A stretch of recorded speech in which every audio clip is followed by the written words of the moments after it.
Welcome to Triangle Day School's Distance Learning Google Classroom tutorial. First, I will show you how to sign into the Google account for your child's distance learning experience. Now, we prefer to use the Google Chrome browser because it's most compatible with all the Google apps. So I've found some issues with Microsoft Edge. I've also come across some issues with Safari sometimes, but it may not be a big problem. But again, we encourage you to use Google Chrome. So if you don't have it, you can download it on the web. Just type in Google Chrome and you can find it there. So first thing we will do is to get to the Google website so that you can sign in. And what I like to do is just mail.google.com. I will sign in as a student.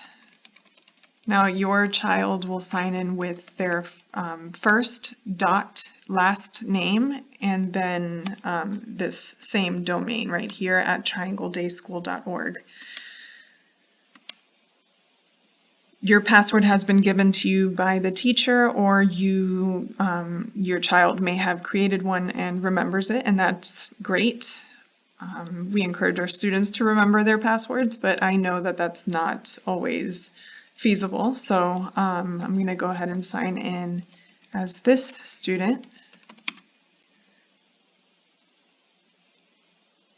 Now, once I'm in here, it takes me directly to my email, but that's not what I want. What I want to do is get into my Google Apps. We want to get into the classroom. So if you click here, all of the Google apps are here. You've got Gmail, the Google Drive, Google Classroom, Docs, Sheets, Slides, Calendar. Hangouts, Meet will most likely be used for any synchronous learning that we've got going on, maybe a morning meeting or small reading groups, depending on what your teacher wants to use it for. For our younger ages, we will not be using these apps. We're going to solely use Classroom as a place for you to just find some things for your child to work on.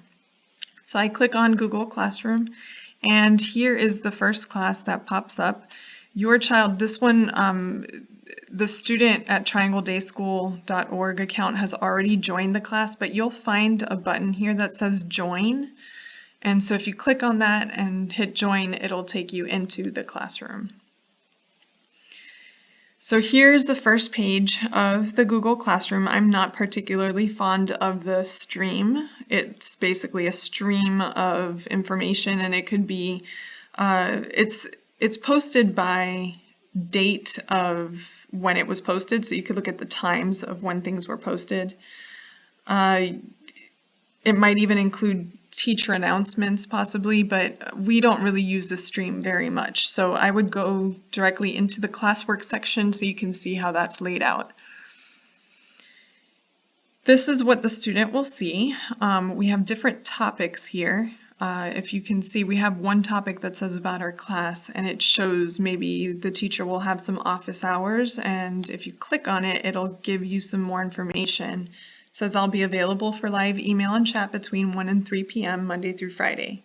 Now this might not be the same for the teacher, your child's teacher. It'll also possibly include the 6-day rotation schedule if you're interested in that. There's nothing in here right now. This is just showing you an example. Now we have for the rest of the week, each topic is each day of the week, and we're keeping the rotation schedule for you just to simplify things and to keep some consistency for the students. So let's say for this student on day 3, this is on Wednesday, this is your assignment. It's just a question, so what you would do is click on here. Right now there's no question in here, but you would view the question.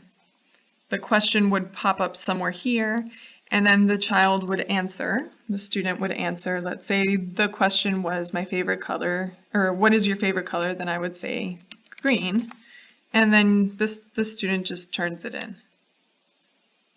So just verifying to submit the answer, and that's it. Your child will be able to see other classmates' answers, but right now there's nothing here. We're testing this out. So let's go back to this classwork page. All right, so that's the question. Let's say you might have some math or writing or something else in this section, but you would click on each of them to see what the teacher's asking you to do. And so again, same thing for Thursday and Friday. The last portion of the Google Classroom will have a section that says other resources, and this might include things like Typing Agent if you're in K through 5. It might include some other resources like Tinker for coding, or maybe your teacher has some links for information about maybe the coronavirus or anything that they might find useful for your class. All of the classes will be structured the same way. So every grade level will be, actually K through 5 will be structured this way. Middle school will be a little different. But that is pretty much the format of Google Classroom. In the next video, I'll show you how to upload work if a teacher's asking you to submit something. Thank you.